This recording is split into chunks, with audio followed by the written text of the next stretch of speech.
अधिकारी प्रिया वर्मा, एक तेज तर्रार और ईमानदार महिला, अपनी सहेली की शादी में जाने के लिए तैयार थीं। उन्होंने कोई सरकारी वर्दी नहीं पहनी थी, ना कोई सुरक्षा घेरा था, न ही कोई चमकती गाड़ी। वह एक साधारण जीन्स और टी शर्ट में थी, जो किसी भी आम लड़की की तरह दिख रही थी। उनकी मोटरसाइकिल हवा से बातें कर रही थी और वह शादी में पहुंचने की जल्दी में थी। जैसे ही वह किशनगढ़ शहर के पास पहुंची, उनकी नजर सामने सड़क पर लगे एक पुलिस चेक पोस्ट पर पड़ी। वहां 3-4 पुलिसकर्मी खड़े थे और उनके बीच इंस्पेक्टर अर्जुन सिंह अपनी वर्दी में पूरी अकड़ के साथ खड़ा था। उसकी नजर प्रिया पर पड़ी और उसने तुरंत हाथ में लाठी उठाकर उन्हें रोकने का इशारा किया। प्रिया ने बिना किसी बहस के अपनी मोटरसाइकिल सड़क के किनारे लगा दी और शांत खड़ी हो गई। अर्जुन ने एक रबदार और सख्त आवाज में पूछा, कहाँ जा रही हो?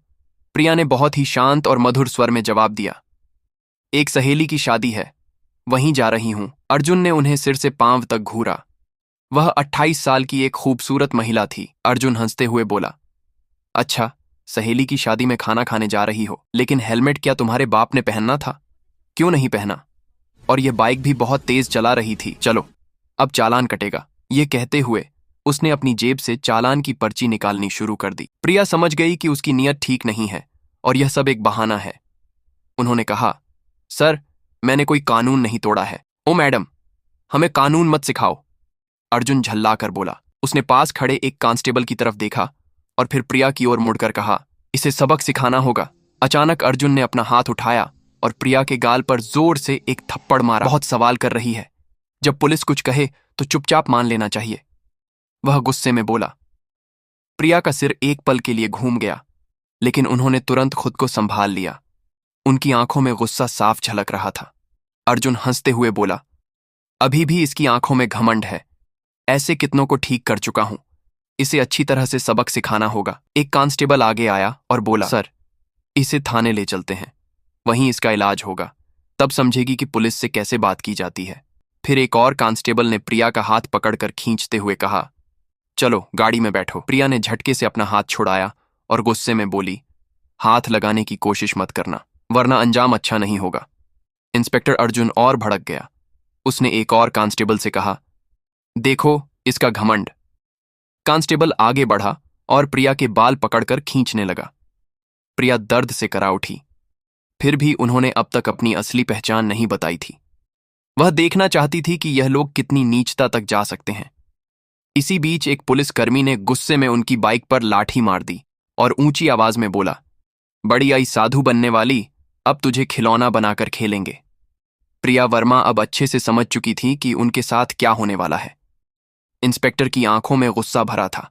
वह जोर से चिल्लाया, तेरे जैसे कई होशियार देखे हैं, पुलिस से पंगा लेगी, आज मजा चखाएंगे। चलो इसे थाने ले चलते हैं, वहां समझ में आ जाएगा। इस समय भी प्रिया वर्मा चुप थी। वह अब भी अपनी पहचान उजागर करने की कोई कोशिश नहीं कर रही थी। वह देखना चाहती थी कि यह लोग प्रशासन की कितनी बदनामी कर सकते हैं और एक आम नागरिक पर किस हद तक जुल्म ढा सकते हैं। थाने में घुसते ही इंस्पेक्टर अर्जुन जोर से चिल्लाया, ओए, कहां गए सब? चाय पानी लगाओ जल्दी, आज एक खास माल आया है। प्रिया वर्मा अब भी कुछ नहीं बोली, बस थाने की दीवारों को देखती रही। वह देख रही थी कि यह लोग उन निरीह लोगों के साथ कैसा व्यवहार करते हैं जो कभी आवाज नहीं उठाते। तभी एक कांस्टेबल इंस्पेक्टर अर्जुन की ओर झुककर फुसफुसाया, क्या केस है सर? इंस्पेक्टर ने हंसते हुए कहा, अरे कुछ भी नहीं, स्पीड ब्रेक करो या हेलमेट का बहाना मारो, जो मन हो लिख दो, बस अनवर करना है और इसका घमंड तोड़ना है, ज्यादा सवाल मत कर। प्रिया सब कुछ सुन रही थी, लेकिन उनकी आंखें अब भी चुप थीं, मानो वह चाहती थी कि पुलिस की यह गिरावट खुद उनके ही मुंह से उजागर हो। इंस्पेक्टर कुर्सी पर बैठा हाथ में पेन लिया और टेबल पर घुमाने लगा। फिर प्रिया की ओर देखकर पूछा, नाम क्या है? कहाँ रहती है? किसकी बेटी है? प्रिया चुप रही। फिर इंस्पेक्टर बोला, सुनाई नहीं देता, नाम क्या है तेरा?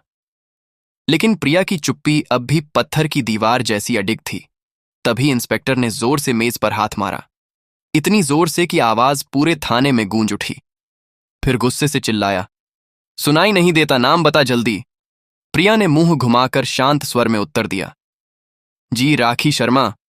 इंस्पेक्टर उसके चेहरे की ओर देखकर हंसते हुए बोला, ओह, बड़ी चालाक लड़की है तू। झूठ बोलने में तुझे खासा तजुर्बा है, लेकिन याद रख, ज्यादा होशियारी महंगी पड़ती है। एक भी गलती की तो पछताने का मौका तक नहीं मिलेगा। फिर प्रिया वर्मा को जबरदस्ती उस सड़ी हुई हवालात में डाल दिया गया जहां पहले से 2 कैदी मौजूद थे। उनमें से एक कैदी ने प्रिया की ओर देखते हुए पूछा, बहन, तूने क्या गुनाह किया है? प्रिया ने हल्की सी मुस्कान दी, लेकिन कुछ नहीं बोली। अब वह बस देख रही थी कि यह पूरा सिस्टम कितना सड़ चुका है। अगर एक अधिकारी को बिना वजह अंदर किया जा सकता है, तो आम आदमी की हालत तो सोच पाना भी मुश्किल है। उधर इंस्पेक्टर अर्जुन सिंह एक झूठी रिपोर्ट बना रहा था। उसने आदेश दिया, इसके ऊपर चोरी और ब्लैकमेलिंग का केस ठोक दो, और फाइल पर हाथ मारते हुए बोला, चलो जल्दी।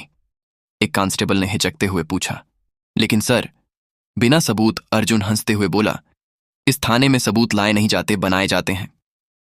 कुछ देर बाद एक कांस्टेबल कोठरी में आया और प्रिया के कंधे पर जोर से हाथ मारा। तभी इंस्पेक्टर अर्जुन सिंह ने भी हाथ उठाया ही था कि तभी दरवाजे पर एक भारी कड़क आवाज गूंजी, रुको। सभी लोग घूमकर दरवाजे की ओर देखने लगे। वहां सीनियर इंस्पेक्टर राजेश वर्मा खड़ा था। उसकी छवि बाकी अफसरों से कुछ बेहतर मानी जाती थी। वह अंदर झांका और महिला की हालत देखकर उसके माथे पर बल पड़ गया। उसने सख्त स्वर में पूछा, यह सब क्या हो रहा है? अर्जुन हंसते हुए बोला, सर, एक सड़क की औरत ज्यादा अकड़ दिखा रही थी, सबक सिखा रहा हूं। राजेश ने प्रिया को ध्यान से देखा। उनका व्यवहार किसी आम महिला जैसा नहीं लग रहा था। उसने पूछा, इसका अपराध क्या है? अर्जुन थोड़ा घबरा गया और बोला, अब सर, चेकिंग में बदतमीजी कर रही थी। अब राजेश को शक होने लगा। उसने प्रिया से सीधे पूछा, तुम्हारा नाम क्या है? प्रिया फिर भी चुप रही। अर्जुन हंसते हुए बोला, देखिए सर, नाम भी नहीं बता रही है। अब राजेश पूरी तरह सतर्क हो गया। उसने सख्त आदेश दिया, इसे अलग कोठरी में रखो, अकेले। अर्जुन चौंक गया। लेकिन सर, राजेश ने कठोरता से कहा, मैं खुद इसके पास रहूंगा। उसके आदेश पर प्रिया को एक और अलग कोठरी में ले जाकर बंद किया गया। वह कोठरी पहले वाली से भी ज्यादा बदबूदार और अंधेरी थी। प्रिया ने चारों ओर नजर दौड़ाई। अब वह इस सड़े गले सिस्टम का असली चेहरा और भी करीब से देख रही थी। इसी बीच एक कांस्टेबल दौड़ते हुए आया और बोला, सर, बाहर एक बड़ी गाड़ी खड़ी है। अर्जुन चौंक गया। पूछा, कौन सी गाड़ी? कांस्टेबल घबराते हुए बोला, सर, सरकारी गाड़ी। अर्जुन तुरंत बाहर गया। गाड़ी के अंदर झांकते ही उसके होश उड़ गए। वो भागकर वापस आया और धीमी आवाज में बोला, सर। अर्जुन झुंझुलाकर बोला, क्या हुआ? कौन आया है? कांस्टेबल कांपते हुए बोला, सर, कमिश्नर साहब आए हैं। अर्जुन का चेहरा पीला पड़ गया। राजेश वर्मा भी सतर्क हो गया। अब मामला सीधे ऊपर तक पहुंच चुका था। कमिश्नर साहब थाने में दाखिल हुए। उनकी आंखों में गुस्सा साफ झलक रहा था।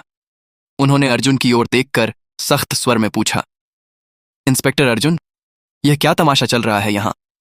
अर्जुन घबरा गया और बोला, कुछ नहीं सर, एक छोटा सा केस है बस। कमिश्नर साहब ने टेबल से फाइल उठाई और ध्यान से पढ़ने लगे। उनके माथे पर शिकन आ गई। फिर वह कोठरी की तरफ झांके और बोले, यह कौन है? अर्जुन तुरंत बोला, सर, इस महिला पर 420 और धोखाधड़ी का केस है। कमिश्नर ने सीधा सवाल किया, तुम्हारे पास सबूत है? फिर दोबारा बोले, कोई भी सबूत है तुम्हारे पास? अब अर्जुन पूरी तरह फंस चुका था। कमिश्नर साहब ने सीधे महिला की ओर देखा और पूछा, तुम्हारा नाम क्या है? और तभी पहली बार प्रिया वर्मा ने हल्की सी मुस्कान दी और कहा, अधिकारी। प्रिया वर्मा। थाने में एकदम सन्नाटा छा गया। हर चेहरा पीला पड़ गया। अर्जुन के हाथ पांव कांपने लगे। बाकी सभी कांस्टेबल हैरान होकर एक दूसरे की ओर देखने लगे। अर्जुन के पैरों तले जमीन खिसक गई। जिस महिला को वह एक मामूली अपराधी समझ रहा था, वह थी वही अधिकारी जो पूरे जिले की प्रशासनिक व्यवस्था संभालती थी। वह कोई आम औरत नहीं थी, वह थी स्वयं अधिकारी प्रिया वर्मा। जब यह सच्चाई सबके सामने आई, पूरे थाने में हड़कंप मच गया। कमिश्नर साहब ने तेज गुस्से से भरी नजर से इंस्पेक्टर अर्जुन की ओर देखा और गरजते हुए बोले, अर्जुन, तुझमें इतनी हिम्मत आई कैसे कि तू एक सीनियर ऑफिसर पर झूठा आरोप लगाने की जुर्रत कर बैठा?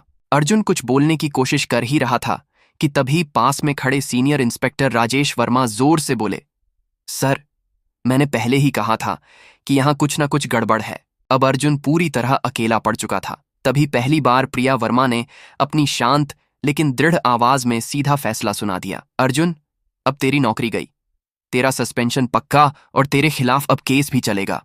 ये सुनते ही अर्जुन का चेहरा जैसे सफेद पड़ गया। राजेश वर्मा ने तुरंत आदेश दिया, हवलदार साहब, इसे पकड़ो और लॉकअप में डालो।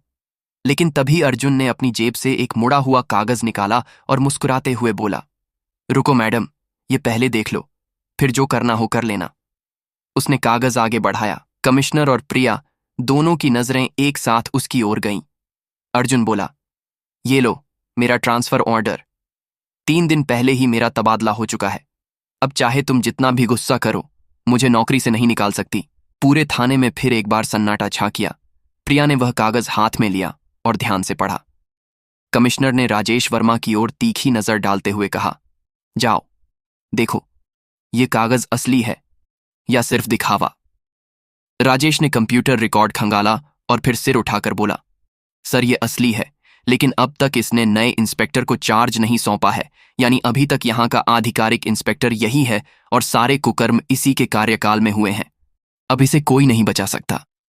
प्रिया वर्मा ने अर्जुन की आंखों में आंखें डालकर कहा, अब तेरा नया ठिकाना वहीं होगा जहां तू दूसरों को डाला करता था। कमिश्नर ने भी सिर हिलाकर उनकी बात पर अपनी मोहर लगा दी।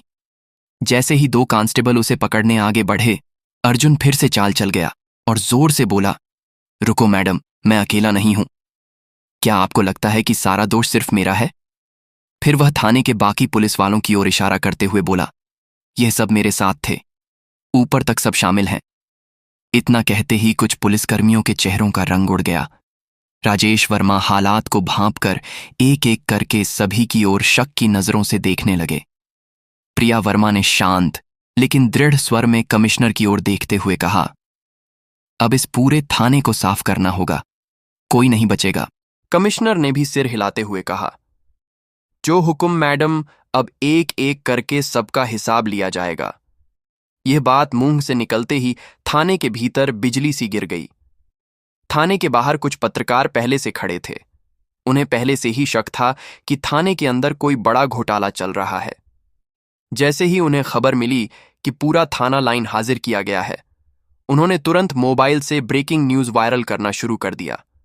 उसी वक्त एक चमचमाती गाड़ी थाने के सामने आकर रुकी। दरवाजा खुला और स्वयं एसएसपी साहब बाहर आए। चारों ओर नजर दौड़ाई। हर चेहरे पर हवाइयां उड़ रही थीं। थाने के सारे अफसर एक तरफ चुपचाप खड़े थे। एसएसपी साहब ने तीखे स्वर में पूछा, यहां कब से तमाशा चल रहा है? लेकिन कमिश्नर और थाना इंचार्ज दोनों एकदम चुप थे। तभी प्रिया वर्मा ने सीधे एसएसपी की आंखों में आंखें डालकर कहा, क्या तुम्हें लगता है तुम बच जाओगे? राजेश वर्मा तुरंत एक फाइल निकालकर प्रिया वर्मा के हाथ में थमा दी। ये वही फाइल थी जिसमें एसएसपी साहब के सारे काले कारनामों का पर्दाफाश था। प्रिया ने वह फाइल एसपी साहब की ओर बढ़ाते हुए कहा, लो देखो, इसमें तुम्हारे हर गुनाह का हिसाब लिखा है। एसएसपी साहब के माथे से पसीना बहने लगा। कमिश्नर ने बिना एक पल गनवाए तेज आवाज में आदेश दिया, पकड़ो, इसे तुरंत गिरफ्तार करो। पूरा थाना स्तब्ध रह गया। इतने बड़े अफसर को किसी ने पहली बार खुलेआम इस तरह चुनौती दी थी। एसपी की गिरफ्तारी के साथ ही पूरे जिले में तूफान आ गया। मामला दिल्ली तक पहुंच गया। मुख्यमंत्री तक खबर पहुंच चुकी थी और वहां से सीधे आदेश आया कि जिले में जितने भी अफसर मिलकर गड़बड़ कर रहे थे, सबको गिरफ्तार करो। अगले 2 ही दिनों में पूरे जिले से 40 से ज्यादा पुलिस अफसर, 10 से ज्यादा बड़े अधिकारी और कुछ राजनीतिक नेता भी गिरफ्तार कर लिए गए। किशनगढ़ जिले की हवा ही बदल गई। अब चारों तरफ सिर्फ एक ही नाम था, अधिकारी प्रिया वर्मा। उनकी ईमानदारी और साहस की चर्चा हर जुबान पर थी। वह महिला जिन्होंने पूरे सड़े गले सिस्टम को हिलाकर रख दिया था। अब प्रशासन में एक नई गति, एक नई सोच और सबसे अहम एक नया डर आ गया था। अब कोई भी यह नहीं कह सकता था, मुझे कुछ नहीं होगा। प्रिया वर्मा का काम पूरा हो चुका था। उन्होंने साबित कर दिया था कि अगर मन साफ हो, नीयत सच्ची हो, तो पूरा देश भी सुधारा जा सकता है। तो दोस्तों, अगर यह कहानी पसंद आई हो तो लाइक करें और चैनल को सब्सक्राइब करें। बेल आइकन का बटन भी दबाएं